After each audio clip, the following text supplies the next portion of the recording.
every time we would read the script at the table reads, it was like getting a Christmas gift because I was just like, what wonderful thing are we going to learn this week?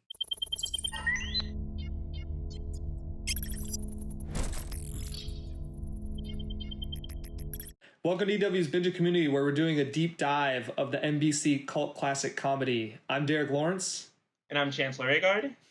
And today we're feeling like freshmen again and talking season 1 and our introduction to the world of Greendale. On this episode, we're going to be joined by Joel McHale, one of our favorite Greendale alums. Before getting into that fun conversation, Chance, let's talk season 1 a little bit, set up our interview with Joel. A lot of the things with comedies, I mean, any show really, but I feel like especially comedies, first episodes are tough and first seasons are tough. It usually takes you a while to get going. But for you, what stood out from the way Community started? It really feels like a strong start for a freshman comedy. No, yeah, I definitely agree. Rewatching season 1, I was surprised by how much of it works even from the beginning. You know, and I think it's because Dan Harmon had this solid foundation, which was like about this study group and their relationship, and that allowed him to do so much, especially in those early episodes where we're figuring out what these relationships will be and how they would change and evolve, and sort of also the show even like evolving beyond what you could thought. I think one of the cool things is how like Pierce and Troy were supposed to be the sort of the dynamic duo of this group, but then because they had to film some outros, they saw the chemistry between Danny and Donna, and they're like, no, that's the dynamic duo. And I liked rewatching. I liked watching the show figure out how that friendship would work. I mean, that arguably is one of the most important moments then in the show's history, and really led it to be what it became. Well, yeah, like I said, me and Chance will go in depth on season 1 as a whole. But before that, let's go to our conversation with Joel McHale, who obviously played Jeff Winger. Today we're talking season 1 of Community, and we're joined by Joel McHale, who played Jeff Winger. Yeah! Come on, guys. Let's clap it up. Yeah, here we go. Yeah, live studio audience. Season 1, let's go. Live from my bedroom. Are you in your bed? No, you're not in your bed. I am. Oh, nice. That's a bed. Oh, and you got Gambino up there. Where's my poster? Make some music. And then, what's the first thing that comes to mind for you when you just think of season 1? What do I think of whole? I knew felt so fortunate to actually get on a television show. I didn't realize. I knew that it was difficult, but every step to get onto a television show is like hitting a grand slam in Yankee Stadium over and over again just to get there. And then once you finally get booked on one of these shows, then to get picked up is nearly impossible. Then to get out of your first season is nearly impossible. Duermo tarde, español. Una hora más. No, rear mi coche. I really need help with Spanish. Yeah, I was willing to bet. I'm Jeff. In Hollywood, a lot of the time, it's just getting noticed. I booked the soup without an agent, and then that kind of took off. And Dan's girlfriend at the time, Erin Hill, suggested me for the role, and that's why I was able to even get in the room with Dan Harmon and the Russo brothers. And there's sometimes roles or stories will pop out at you, and you'll be like, "Oh, this is very good, and I would love to be in it." And I look back on that as I knew when we were making the pilot, I was like, "This is very good. This is funny." And these people are funny. And I knew that when it got picked up and we started doing it, I knew the episodes were so well written that I was like, I'm on a good show. And no matter how they are executed, this writing is great. And they were executed incredibly well. We had the Russo brothers in that first season, and they went on to do nothing. And they directed small independent features for this company called Marvel. And so anyway, I look back on that time. I had a newborn kid, my second, and I knew when we were making the show, and I was like, don't forget these moments because this is a special time that you get to do this. And I look back at that time as that, and now everything else is just gray and sad. No, everything. I just knew that would at that point in time, I was like, this thing is going to end someday, But oh my gosh, it's fun and a really good show. Woo! Why? Oh, Britta invited me. Is that cool? Oh, I can't think of a single logical reason why not. When you got the Community script and you're reading Jeff Winger, I mean, what was it specifically about the character of Jeff Winger that either appealed to you or that you connected with? Boy, it's the same. I think I like the character so much because he was someone who participates with their arm extended. That they're like, yeah, I'll do it, but just let's just calm down. He was always very reticent to do anything, but was game to do it, and that is kind of how I am. I'm always skeptical to a fault, and sarcastic, and a cynic to a fault. So I like, and it was just such a well written script, and I would have sawed off a pinky to do it. I didn't do that, but I would have. So I think that's why. And I knew you'd read some scripts and you go, well, this looks like it's gonna be done in a year. Like, how can they maintain this level of whatever they're doing? And this one was a sandbox that you could be like, oh, Dan can do anything he wants here, and he did. The only sort of looming goal was graduation, and Pierce proved that you never had to leave. I was trained never to say this, but I think that group may be untutorable. Oh, really? The show started as one thing and, gradually kept evolving and changing. And, towards the end of season 1, and we talked to Dan about this, he started trying obviously different things. You guys did the Goodfellas kind of parody. You did Modern Warfare with paintball. Like, was there a moment where you realized, like, oh, like, we're really transitioning to something else instead of the, traditional, group of friends sitcom? I'll be honest here, I didn't feel any switch. It all seemed to make sense to me. That were like, well, of course. I don't think if you had said this is, there's going to be an episode that has 5 different timelines or 6 different timelines, or how many timelines were there? But 6, I wouldn't have thought that, but I kind of thought with the way Dan wrote, I was like, oh, there's jokes in here that are so well done. I don't know. I just never went, oh, well, this show's getting crazy. I never did anything like that. Okay. Starting on my left with 1, your number comes up, you go. Just so you know, Jeff, you were now creating 6 different timelines. Of course I am, Abed. I think Ken's character that he played so well, that's a son of a bitch. Listen to the Darkest Timeline podcast, by the way. It's Ken and I. But I think he and Jim's characters and Danny allowed us to do anything, and especially Danny, because he saw the world differently than everybody else. So to keep Danny in the group, we had to do his stuff because we loved him and wanted to. So I think that helped us. That gave us the key into the keyhole that allowed you to do anything. And I think the paintball episode, that first paintball showed that Dan was willing and wonderfully going to bend the rules of space and time all the time. Thank God. Guys? Oh, next to move! You better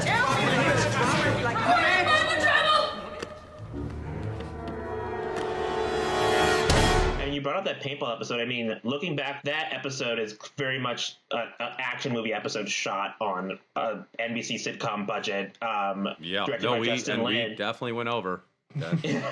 I will tell you, while they were shooting that episode, they would come in and go, "You have to shut it down," and Justin Lin would just go, "Okay," and then they would walk out, and we continue shooting. And God bless Justin Lin and then you go like, "Oh, well, this is why Justin Lin is who Justin Lin is now, because he just threw the rules out." And I'm like, "Yeah, we're just gonna make what we're gonna make."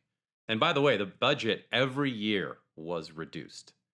That is why the first couple seasons, we actually went to a couple of locations, and that all stopped. That was finished. And if you watch, there's like a run in towards like the 5th season and 3rd season. There's just no we never go outside. There's no windows. It's like we're in that movie Dark City. It's just all Abed and Troy's apartment. It's just never any windows to the outside. Dean had no windows in his window looked into a hallway. Yeah. That first season too, what's funny looking back on it is how like the premise of the show is built around Jeff trying to get with Britta. Even though the show eventually moved past that, their relationship still remained one of the core relationships on the show. I mean, for you, looking back at that first season, what did you enjoy about sort of the beginnings of their friendship and how they bounce off of each other, how you and Gillian bounce off each other that first year? I mean, I think Gillian is just one of the best actors I've ever seen or worked with. And I mean, I never believed in when someone walks into a room, to audition room, they get the part. And that's kind of how it, I mean, as soon as she opened her mouth and started doing it, I was like, she left the room, and it's only happened this once where Dan and the Russos and I just looked at each other and went, we're all agreed? And that was that. And of course, the studio and the network were like, who is she? We don't know who she is. We need someone we know. We don't know anything. Well, we have to recognize it or we can't hire it. And she didn't get the part until we were in the table read when everyone was already hired. But that said, she played a wounded bird in, you know how when a bird has a broken wing, they still do not want you to touch it. They don't want your help. They're just going to deal with it. That was Britta, and I think she was broken. Her character was broken, just almost as broken as my character. And I think that's why those characters got along so well. She's just so funny. She's such a good performer. It's one of those, she's why you would know there's a God, because all that talent and all put into one place doesn't seem possible. Britta Perry! Oh, wow. This is a huge honor. This may come as a surprise to you, but I've never actually won anything before. Okay, well, you still haven't. I'm just listing the nominees, so not a great time to get caught. Okay. We talked about how the show basically starts with this Jeff pursuing Britta, and it kind of builds up to the season finale of season 1, and there's this whole Slater, Jeff, Britta love triangle, which he can't handle. It ends up walking out, and that's when we get him and Annie kissing. Kind of, were you surprised about kind of the direction? Obviously, that seed had been planted a little bit earlier with Jeff and Annie. With the debate episode. Yeah. I remember reading it and going, well, I remember when we shot it, it was like 4 a.m. on a Friday or a Saturday morning, and it was freezing, and they kept watering the street because for whatever reason, streets that are wet look better. And we had our the first big kiss, and Joe was directing, and he said, cut, and he screamed, and he goes, now that's a season 1 finale. And I couldn't agree more. Dan always said, like, these people are gonna get together and break up in all sorts of different combinations because that's how it kind of works. These people are all magnets, and they all attract, and they all repulse, and they all do a couple different, and so I was thrilled. I think Dan always did the opposite of what everybody said, which was, oh, a character gets pregnant, oh, and then the show, oh yeah, no, character's gonna get pregnant and have the baby, and then we're gonna have the baby on the show. And so stuff like that, or people getting married, or so yeah, no, every time we would read the script at the table reads, it was like getting a Christmas gift. Because I was just like, what wonderful thing are we going to learn this week? And that was it. It was that simple. At that moment, we stopped being a family and started being a family. In italics. When we spoke to, I'm pretty sure it was Yvette who said this yesterday when we spoke to her. She was going through the cast. She described you as fearless, and I'm curious. I mean, looking back at that first season, was there anything in any of these episodes that either frightened you or challenged you in a new way that you weren't expecting? I look at more as like the fact I was getting to do what I always wanted to do. I always wanted to be on a good television show and act, and so I was skipping to work every day. So the acting challenges it wasn't the same challenge that my older brother has. He's an electrician, and he tries not to blow himself up. I always saw it as just, this is I couldn't believe how cool this show was and how I got to be on it and how blessed I was. So I love working and I love acting. And so I look at it like if I died tomorrow, then I still got the bonus round. I mean, yeah, I was just asking because I think like looking back at like the beginner's pottery episode from that season where like Jeff goes full Goldblum as Abed says. No, fine, go ahead, mock me. Oh, Jeff, you're Goldbluming. Goldbluming? I don't know what that means. That's like the first time we see like Jeff's like Mr. Cool demeanor drop, and it's him having a breakdown of sorts, which is funny as a viewer, but I imagine like as an actor, it's like it's the task for you of like making sure you don't go too far, just go far enough, and like or figuring out what Jeff Goldbluming looks like. I mean, oh yeah, well I used to do a poor Jeff Goldblum impression after Jurassic Park came out, where he was like very small imperfections. And she's like, imperfections varies. And I would do that scene with my friends. So I already had kind of a slight impression going, but that's what's so great about Dan's writing is that every character at first, obviously you don't know these people yet. And they seem like, oh, well, this is this character in a show. And then you realize he had a gigantic universe that to explore in those characters and how different they were. And just like Troy being a Jehovah's Witness, which he really was, and stuff like that just made it so he gave it such great depth. Thank God. Season 1 of a show is so much about, I feel like, figuring out the characters and figuring out the dynamics and relationships. Like we talked to Dan, and like Troy and Abed, like was something he discovered, as you guys were going the first season. Was there any like character directions or like dynamics that kind of surprised you that you guys stumbled upon in season 1? Oh, I think Jeff and the Dean's relationship became really good. Just a funny dynamic between the two, and I loved that. I think Chang was I think people thought, oh, he's the over-the-top crazy guy from The Hangover, but as we learned, like we met his wife, and then eventually he tried to kill everyone, and he fell in love with, after his relationship broke up, I mean, he fell in love with a charred mannequin leg. Those, like that stuff, I love so much. The absurdity of it all is just wonderful. It makes me so happy. Escort me to the Valentine's dance wearing elegant ladies' pantsuits. Yeah, right.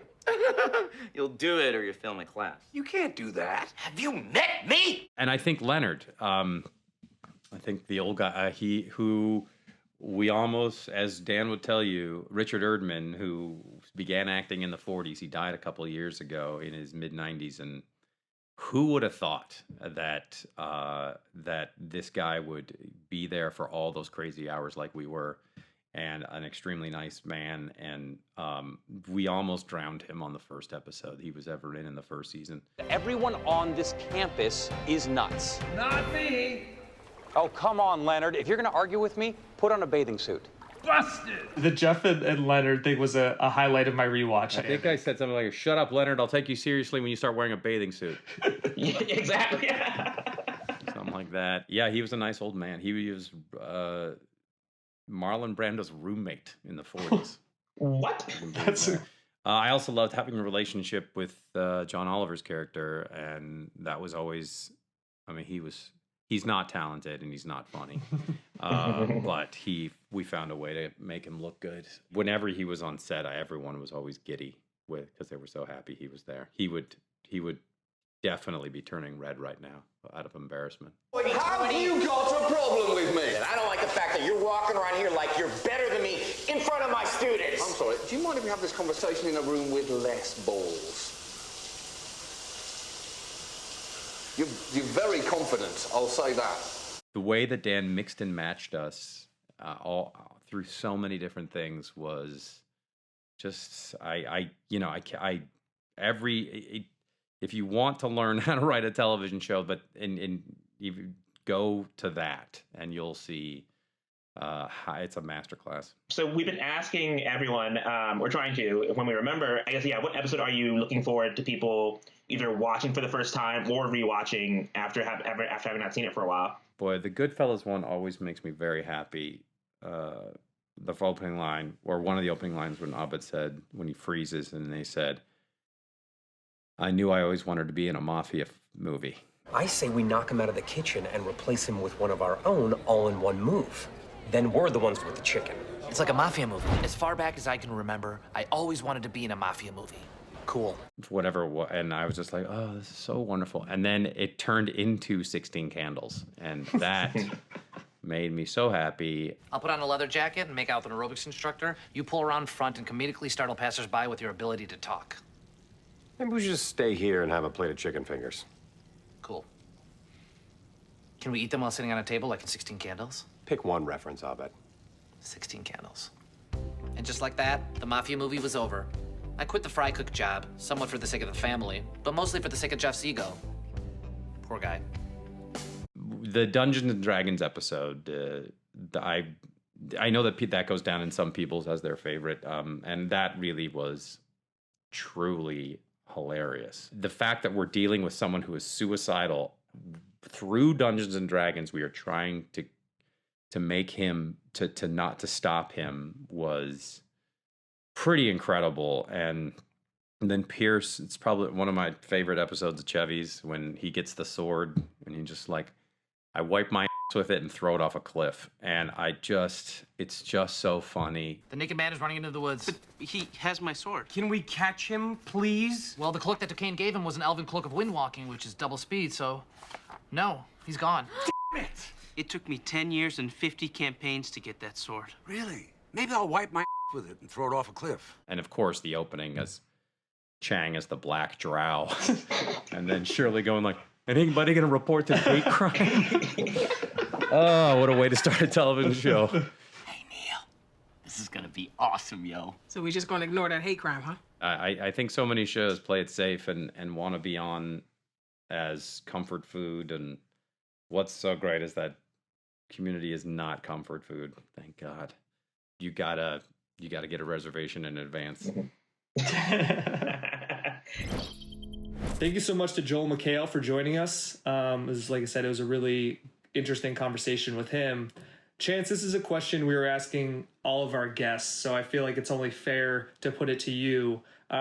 When thinking of season 1 of Community, what comes to mind first for you? I mean, I wish I could say that it's like the paintball episode or the chicken finger episode, but honestly, the first thing, and something to this day that I still quote, is Abed's Batman impression from the Halloween episode, which, again, as a nerd, as a Batman fan, I remember losing it over that, especially because, like, with the Christian Bale voice, like, if I stay, there can be no party. I am Batman. Or am I? Yes, I am Batman.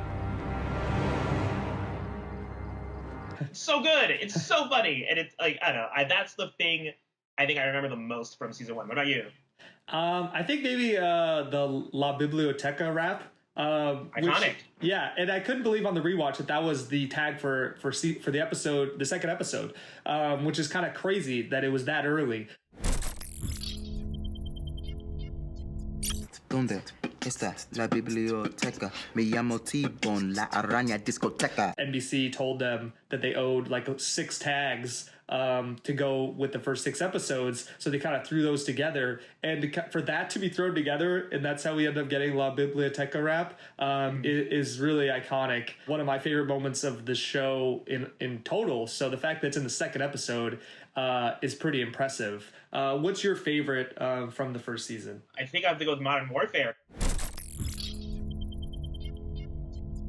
Like, the fact that Community was going to do a paintball episode was like a headline grabbing thing, you know, because like this is an NBC sitcom. Like, how are they going to pull that off? And like the episode, over 10 years later, it still slaps, and it's still great. One of my favorites, probably the favorite for me, contemporary American poultry.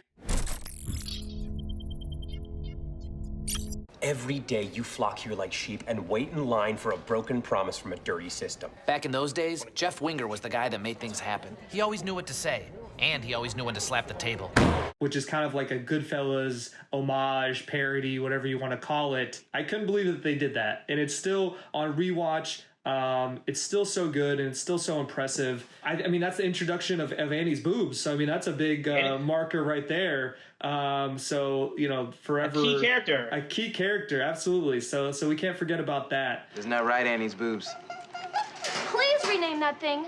As I mentioned in our first installment, I really like the holiday episodes. The comparative religion episode was really a fun one for me, and that's actually one that Dan Harmon pointed to as a particular favorite of his. So kind of let's hear from him real quick about why he liked that one so much. I mean, I think season one, like an episode that I never mentioned, but that I thought was really important was the Christmas episode. I respect all religions of the world. I'm Muslim. Jehovah's Witness. Atheist. The Lord is testing me. There was a lot of like juvenile energy to it, a lot of like almost too arch to be real kind of like TV energy, coupled with a lot of like really grounded, these people are real emotional moments, and it was just kind of fun as we had Anthony Michael Hall come on as the bully that challenges Jeff to a fight, and then just going out onto the front of the LACC campus for the actual fight scene, where it got so ridiculous. And I remember I was like rolling my eyes in the edit bay at Adam Davidson, a great director. He had done one of those beg for forgiveness, don't ask for permission things with the entourage of Anthony Michael Hall, who are all these like ripped, weird gymnasts who, when one of them like takes their shirt off and does a weird Olympic like flip. And I was like, what in the hell? And I remember Russo going like, just, you know, it's fine. It's silly. It's fine. And I'm glad there was always somebody to like force me to tolerate funny stuff like that. So as Dan said, that there's a lot of fun to be had in that episode. Obviously, Anthony Michael Hall cameo is a great callback to the first episode with Abed, you know, comparing them to the Breakfast Club. So that was nice to see. Speaking of Abed, that's who we landed on as our MVP of the season, right? For me, it was Danny Pudi was the MVP. Why for you did he stand out this year? I mean, I think he had the sort of one of the harder jobs in that first season because he's playing this guy who's like not neurotypical, who at least in my mind, especially when I was watching it, I can remember like probably one of the earliest sort of very sort of, again, I don't want to use this word, but like self-aware characters, aware that he's on a TV show, and the way that the show sort of used that and used him to sort of funnel all the sort of pop culture references through him and making them feel natural and not like a gimmick. I think he a character that could easily become a gimmick.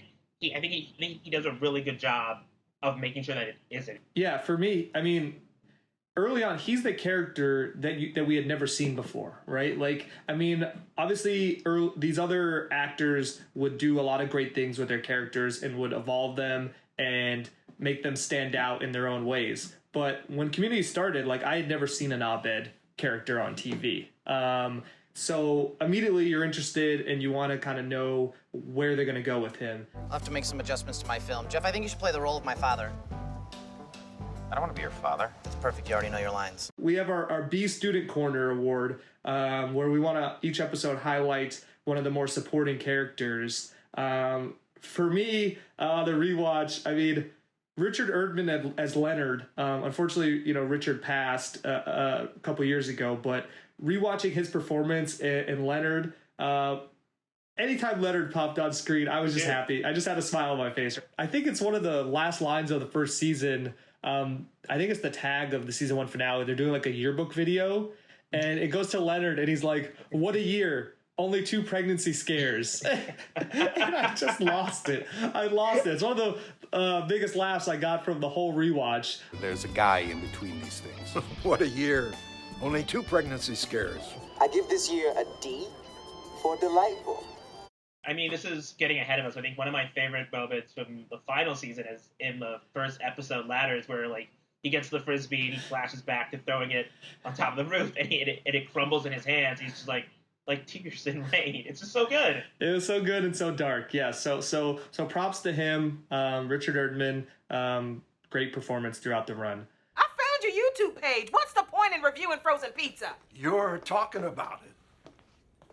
Well, that is true. Other thing, I think, again, when we talk about how the season was built about starts with Jeff trying to get with Britta, and then Jeff starts dating Slater, and then in this finale, it's like we have this love triangle where Jeff, instead of choosing, he just walks out of the dance and ends up kissing Annie, which I remember being very surprised when that happened when I watched it the first time. Now it's kind of icky because of the very weird age difference that the characters had. Because at the time, Annie's supposed to be 18, Jeff is 30. Weird, icky, but it's still sort of a surprising twist, though. No matter how uncomfortable I may feel about it now, I guess. Yeah, agreed. And and it is, like I said, there's a bit of an ick factor to it, and probably one of the reasons they fully never went there either with that relationship. Obviously, there's ebbs and flows to it as the run goes. But I mean, that big kiss happens outside of the transfer dance, which is one of my takeaways. Again, there were so many dances. I mean, so many dances. I love it. I mean, obviously they were doing that on purpose at a certain point, and they would make jokes about it, like how many dances can this school have? There were so many things that stuck out to me. I did love. We did go. This isn't like one of my favorite episodes, but I did want to highlight the Jack Black cameo or Jack Black guest star role in investigative journalism. You guys don't remember me? Buddy? From Spanish class? Yeah, it's Buddy from Spanish class. I've never seen you before in my life. I've seen Buddy before. He sits in the corner next to the dead plant. Thank you, Abed. Jack Black just walks in acting like his character Buddy's been there the whole time. And there's kind of like flashbacks to Abed's the only one who's noticed him the whole time.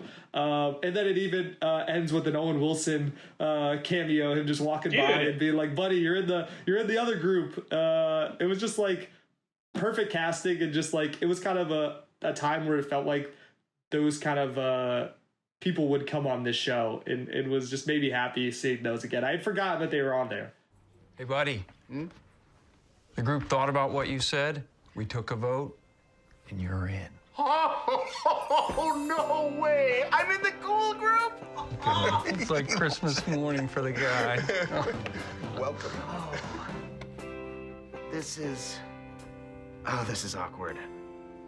You guys were my safety. I forgot that American Idol alum / more importantly, future Smash star Katharine McPhee guest star as Pierce's daughter. I was delighted to be reminded of. Jeff. Amber. There she is. Look at you, all grown up.